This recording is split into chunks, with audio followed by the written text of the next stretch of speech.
The person you have the most conversations with is yourself. That inner dialogue that helps you organize your life, that helps you process things that you encounter, that helps you direct yourself with whatever you're going to do next. And often that inner dialogue can be quite critical, self-critical, and or another way to look at that would be that it has a lot of expectations, that it's like preloaded with expectations of what you expect of yourself. And then that inner dialogue is going like, why didn't you do that? Or you need to be doing that and feel bad that you're not doing it yet. And I had this realization recently, and I thought it would be great Tune In Tuesday topic to reflect on how we're talking to ourselves. Years ago, when I was about 30, I realized that I was self-criticizing a lot in my head. And it's not because I grew up around people that were criticizing other people in their lives, but the people I grew up around were actually using their own critical self-talk to try to make themselves perform in a certain way.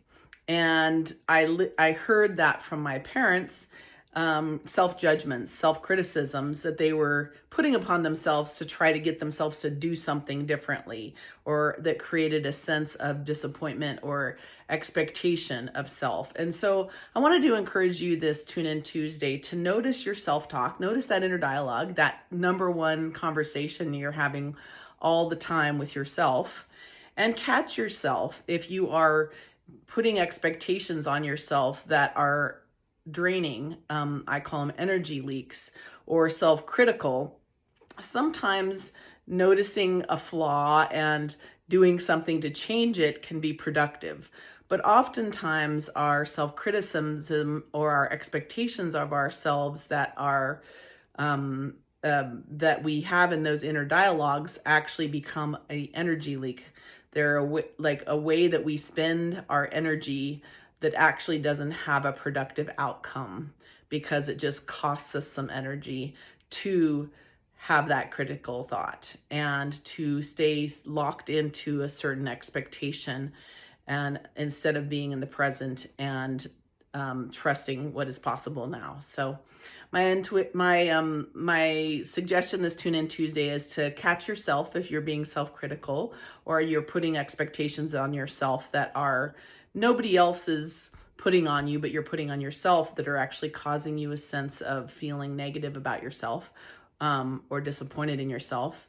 And just set them aside. I like to take the act of catching yourself and then moving it into a bubble, moving it into a rose outside of your mind, moving it out of that sense of I'm telling myself this, and look at it from a distance and go, oh, is that true? Is that something that that really matters? Am I spending this energy in a way that is uplifting to me, making my life better? Or is it actually something that's just costing me? And making that choice when you have a little distance from it, when you put that conscious awareness outside of yourself, means that you can release any energy off of it. I always like putting that grounding cord, the stem on the rose, the grounding cord on a bubble, and release any of the negative aspects of that expectation or that criticism, so that you can see it more clearly for what it is, and you can receive the positive aspects of it.